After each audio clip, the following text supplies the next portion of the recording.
Assalamualaikum warahmatullahi wabarakatuh.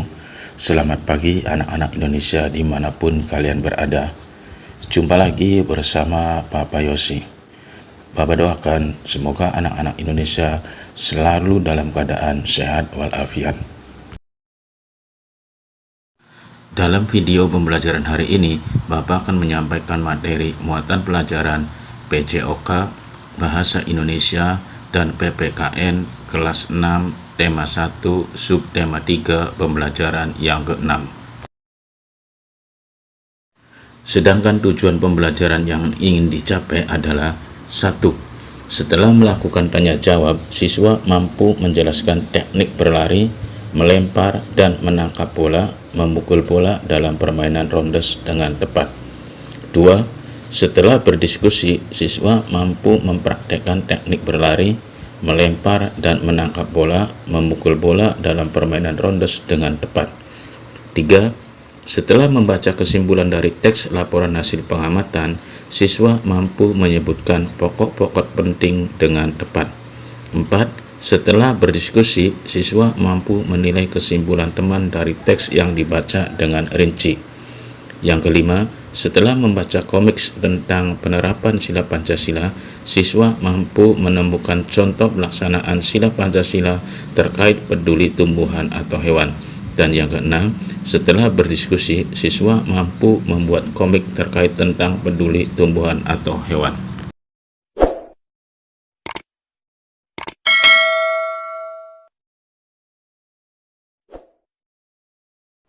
Anak-anak, belajar tentang pentingnya menjaga kelestarian hewan dan tumbuhan sangat menyenangkan. Kamu juga belajar cara membuat komik terkait mempraktikkan nilai-nilai Pancasila dalam kehidupan sehari-hari. Ayo kita memperkuat pemahaman tentang materi yang telah kita pelajari. Namun sebelumnya berolahraga dulu ya. Anak-anak, kamu sudah bermain rondes pada pembelajaran sebelumnya. Hari ini kalian akan bermain yang sama. Nah, sekarang silakan lihat pada tampilan berikut ini.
Anak-anak, tahukah kamu bahwa selain menghasilkan warna hijau, pandan juga memiliki aroma yang wangi?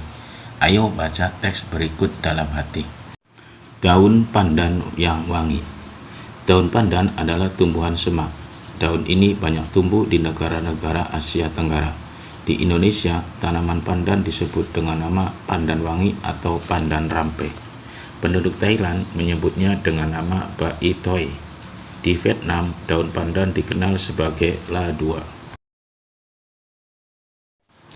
Helai daun pandan berbentuk pita, tipis, licin, dan berujung runcing. Ukuran panjang daun pandan adalah 40-80 cm dengan lebar 3-5 cm. Daun pandan berwarna hijau. Masyarakat memanfaatkan pandan sebagai rempah-rempah dan sebagai bahan baku pembuatan minyak wangi. Daunnya harum apabila diremas atau diiris-iris. Tanaman ini sering digunakan sebagai bahan penyedap, pewangi, dan pemberi warna hijau pada masakan. Nah, anak-anak, coba kalian buat kesimpulan dari teks bacaan tadi. Daun pandan adalah tumbuhan semak yang banyak tumbuh di negara-negara Asia Tenggara. Tanaman ini sering digunakan sebagai bahan penyedap, pewangi, dan pemberi warna hijau pada masakan. Nah, itulah kesimpulan dari teks bacaan tadi. Anak-anak, silakan kalian buat kesimpulan dengan bahasa kamu kalian sendiri. Selanjutnya, bacalah teks berikut ini. Harimau Sumatera hampir punah karena hilangnya habitat, berkurangnya jumlah jenis mangsa dan perburuan. Jumlah harimau Sumatera saat ini berkisar 400 ekor.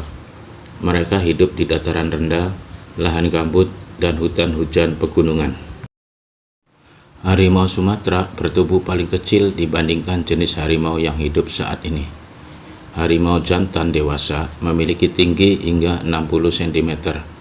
Ukuran panjang hewan ini dari kepala hingga kaki mencapai 250 cm dan berat hingga 140 kg. Harimau betina memiliki panjang rata-rata 198 cm dan berat hingga 91 kg. Warna kulit harimau Sumatera merupakan yang paling gelap dari seluruh harimau, mulai dari kuning kemerah-merahan hingga oranye tua. Selanjutnya, buatlah kesimpulan dari teks di atas tadi. Gunakan kosakata baku. Berikut ini contoh kesimpulan dari teks bacaan di atas. Harimau Sumatera merupakan hewan langka yang hidup di dataran rendah, lahan gambut, dan hutan hujan pegunungan. Selanjutnya, coba ceritakan pengalamanmu dalam menerapkan nilai-nilai kelima sila dari sila Pancasila dalam kehidupan sehari-hari. Lalu, jelaskan dengan singkat manfaat dari perilaku tersebut bagi masyarakat dan lingkungan di sekitarmu. Berikut ini contoh pengalamannya. Pengalaman saya dalam menerapkan nilai-nilai dari sila Pancasila.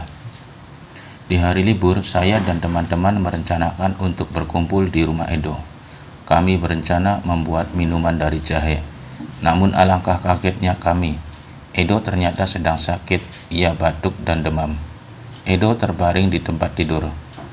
Kami akhirnya bersepakat membuatkan wedang jahe untuk Edo. Di belakang rumah Edo banyak tanaman jahe. Edo sangat senang. Persahabatan kami sangat indah. Kami memiliki latar belakang yang berbeda, namun semangat tolong-menolong di antara kami sangat tinggi. Manfaat dari perilaku tersebut bagi masyarakat dan lingkungan di sekitar. 1. Menjenguk teman yang sakit merupakan pelaksanaan dari sila kedua Pancasila. 2. Pentingnya tumbuhan bagi kehidupan manusia. Nah, anak-anak, selanjutnya, apa manfaat melestarikan hewan dan tumbuhan bagi kehidupan? Bagaimana cara melestarikan hewan dan tumbuhan tersebut? Manfaat melestarikan hewan dan tumbuhan bagi kehidupan. 1. Menjaga sumber makanan dan kebutuhan pokok bagi manusia. 2. Menjaga kesuburan tanah. 3. Mencegah terjadinya bencana. 4. Menjaga keseimbangan ekosistem. 5. Menjaga kualitas udara dan air. 6. Menjadi sumber pendapatan pariwisata.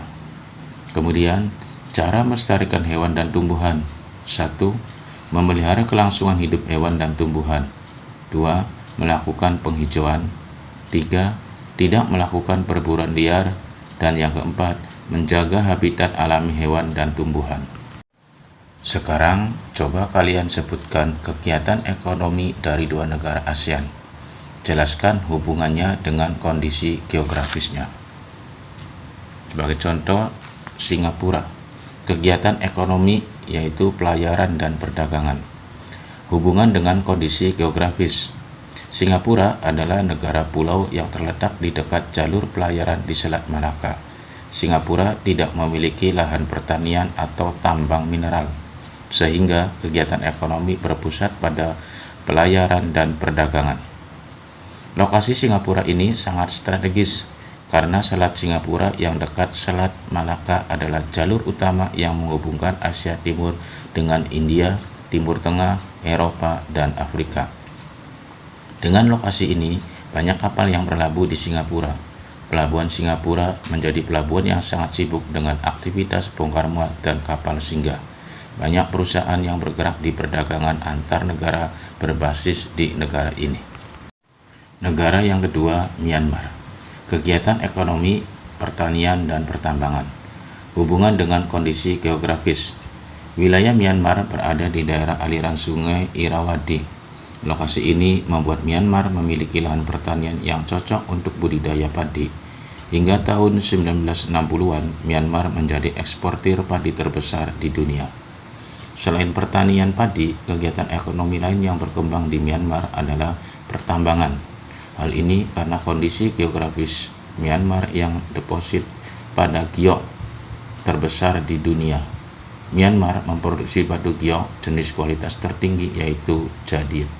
Batu mulia dan semi mulia seperti giok mencakup sekitar 10% dari total ekspor Myanmar. Nah, anak-anakku, demikianlah materi video pembelajaran hari ini dari Bapak. Semoga bermanfaat untuk kalian. Selamat belajar, selamat bekerja. Wassalamualaikum warahmatullahi wabarakatuh.